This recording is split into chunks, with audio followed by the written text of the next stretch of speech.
चिंता कले प्रभु आसतु पदुटे शुणा जयदेव जीवनी नाटकर 1 नंबर पद कामदी सेदिन माँ द्रौपदी निराश्रय जगदीश भरोसा ज्ञाने ऊपर को चाहे 2 हाथ टेकी प्रभु को डाकिले से कौन कहले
जितेबाला प्रभु को आज्ञा डाकीदेला द्रौपदी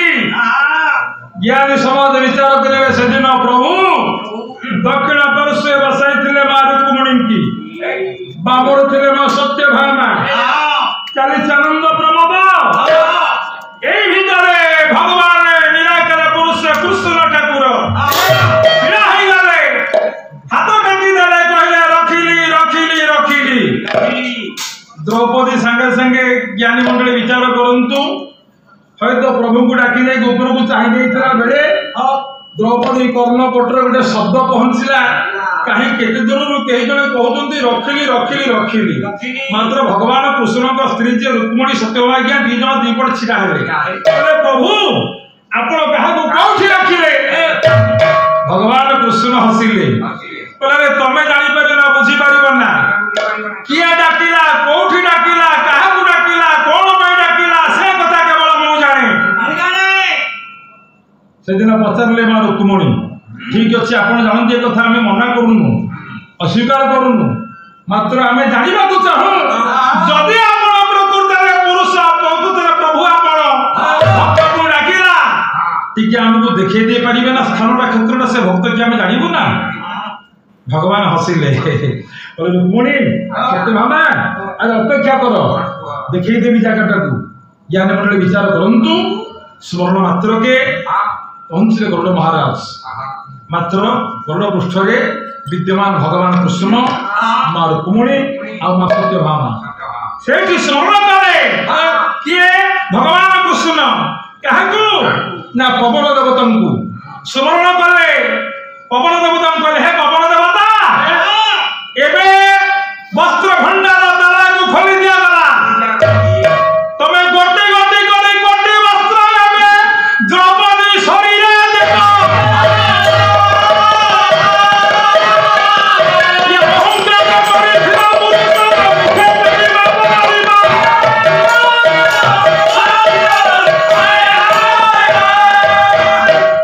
गोटे नुह कोटी कोटी वस्त्र वस्त्रमंडल नहीं तुम द्रौपदी शरीर घेराओ अहंकार पुरुष मुखरे काणीमा बड़ आज्ञा पवन देवता गोटे नुह कोटी कोटी वस्त्र नहीं गले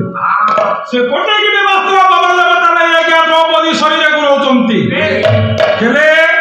कौरव माने आज्ञा जानि पारुना वस्त्र कोठु आसिला किए गुरेला कामांध दुर्योधन राखिला दुशासन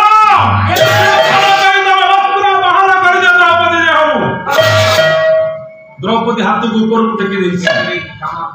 ज्ञानी मंडल विचार करंतु वस्त्र सब देह घोड़ी जाउछि धरिला चला दुशासन भिड़िला गोटिए नुह गोटिए वस्त्र कोटी कोटी वस्त्र कोटी कोटी गदा हगाडी किंतु द्रौपदी शरीर वस्त्र छाड़ू ना कि वस्त्र सरू ना मर्मरे से दिन लक्ष्य दिंतु आज्ञा केड़े सुंदर दर्शन प्रभु को भावरे भक्ति रे जी डाके प्रभु ता पाखरे पहुंची जानती एथिपाई आपण को परमशास्त्र भागवत रे जगन्नाथ दास निर्जियास देले से कोन कहले ओरे जहा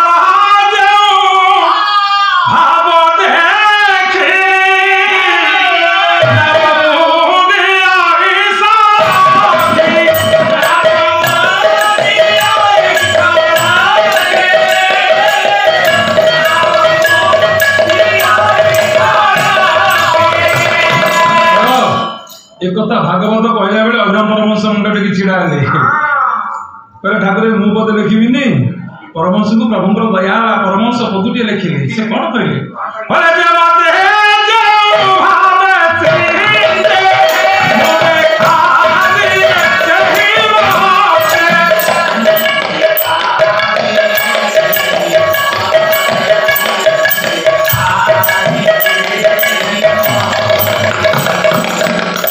एमंत द्रौपदी लज्जा को निवारण करथिले किए ना भगवान कृष्ण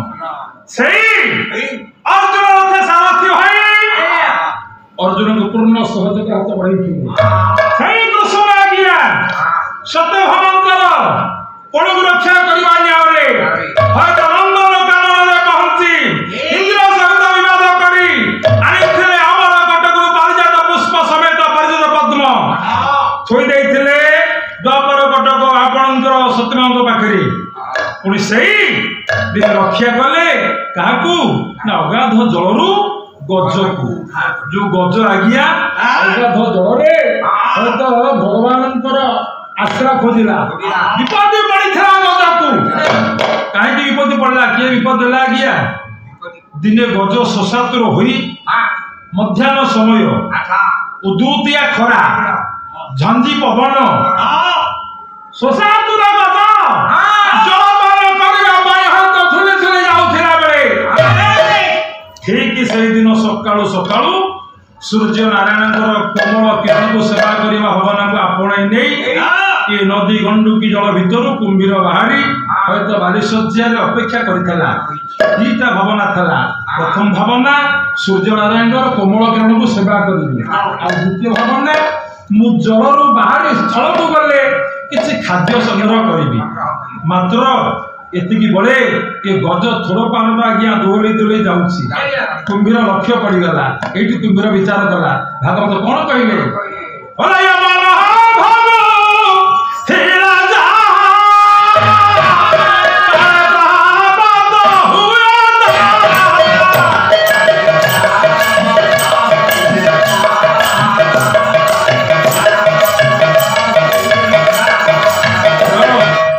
कुंभीर भाविला कलारे मु भाविथिली आज खाद्य पाइबी खाद्य जाऊ मो कथा प्रभु बुझिले आज केड़ बड़ खाद्य मो सम्मुख को आसुछिले हाथी की देखिला परे कुंभीर ता मन रे गया गोटे सूत्र तैयारी कला पर एमिति गोटे सूत्र तैयारी करबी जो सूत्र रे आज मो कबल रे कबलित होए गज कुंभीर को सूत्र कला आपणकर महापुरुष अनंत दास गोस्वामी तत्व भागवत परमार्थ रे गोटे पद कहिदेले कुंभीर कोन कहिला कहला संगात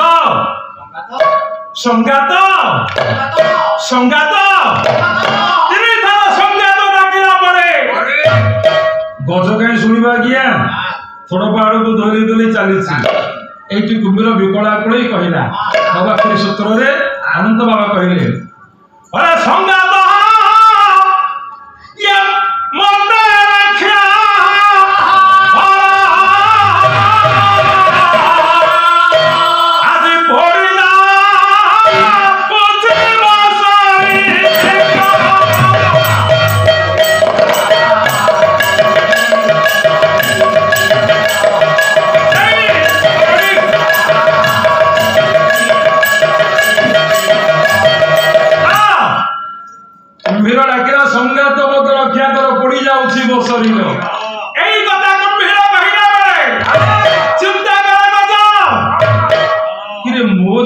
संगात मित्र डाकिला थोड़ बार गोटे कि गज छिड़ा द्वितीय बार कुंभीर डाकिला संगात मत रक्षा कर। गज कहला अरे हे ये विपद रे पड़ी ये जलचर ठीक अच्छी। गज पाखे पहुंचले थोड़ बार देखिले कहले संगात मु तुमको नहीं तुम घरे छाड़ी तमे निर्द्वंद मोर थोड़ पहाड़ आश्रय नियो। कुंभीर आज्ञा थोड़ पहाड़ आश्रय नहीं चलिए गज जो जल कूल छाड़ीदे ज्ञानी मंडली विचार करेंगे आज्ञा कुंभीर ता घर को पलैला मात्र शशातुर गज प्रबल शोष होना कहले मुझे जलपान करी शरीर तृतीयांश जलजोग हो जाए शुंढटा को जल थोदेले भोकटिया पानी पीला बेले ए कुंभीर गज आग बाद दीटा धरी जल भीतर को भिड़वा को लागिला।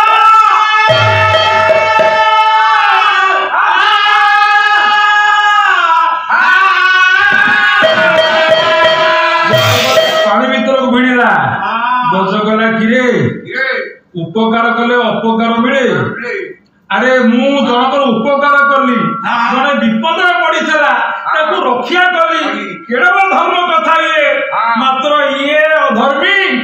मते ता जल भीतर को भिड़ी नउची मु तो स्थलचरटा मो बल स्थल रे या बल जल रे मात्र ये मते जो भावना रे भिड़ुची यदि मु आउ दिहात बाट जीवी मो प्राण छाड़ी जीवो। एठी गज आगिया सुंढटा को थोड़ पाड़ ऊपर को टेकिला गर्जन कर उठिला गज डाक से दिन गज आज्ञा विश्वचिंतनी भगवान विष्णुकर गोटे ना तोड़ीदेला। आपण मैंने कहे जोगी मुनि ऋषि मैंने कवि प्रतिभा प्रभु को ना देते तम मध्य गज गोटे ना तैयारीदेला प्रमाण कौटी गोटे पद छंद आपणकर कवि सूर्य बलदेव रथ ब्राह्मण घर पुओ अनेक दर्शन अच्छी एवं शुणु धीरकृष्ण दास ओडिशा बाटे जन्म होइथिबा भक्त कवि सुंदर पदुटी कहले गज प्रभु को डाकिला जे गोटे नुआ ना तैयारी कला कहीं ना गज विपद रे पड़ी जल भितर मात्र डाकिला रे ज्ञानी मंडली विचार करंतु से प्रभु के सूक्ष्म सत्ताधारी पुरुष से कहार विपद कापद को सही पारके ना जे भावरे भक्ति रे डाके प्रभु जोठी थांतु ना कहीं सजबाज होई ता पाखे पहुंच जाती मात्र ताको रक्षा करबा पाई सेदिन गज कोन हला अरे ये गज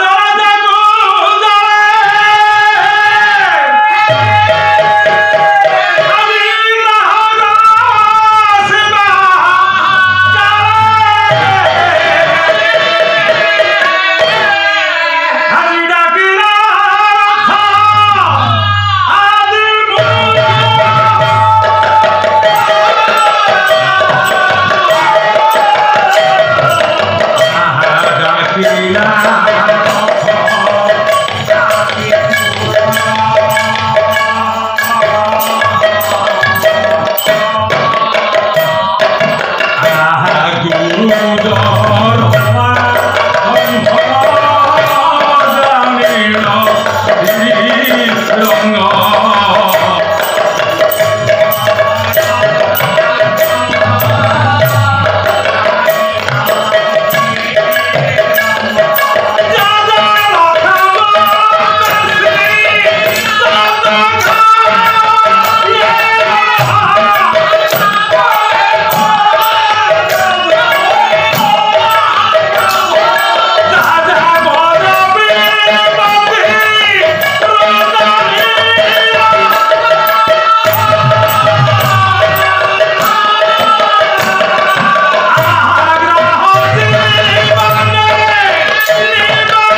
ज्ञानी समाज विचार करिवे गजर चित्कार पहुंचला कोठी प्रभुंकर कर्णक होर रे ये सिना पत्रिका लिखिदे दिन सुन जे प्रभुंक कर्णक होर रे गजर चित्कार बाजिला बोली आमे कोन प्रमाण खोजिबा नहीं अछि प्रमाण दिले किए ओडिसा माटी रे जन्म होइथिया योग्य पुओ घर कोठी कपिलेश्वरपुर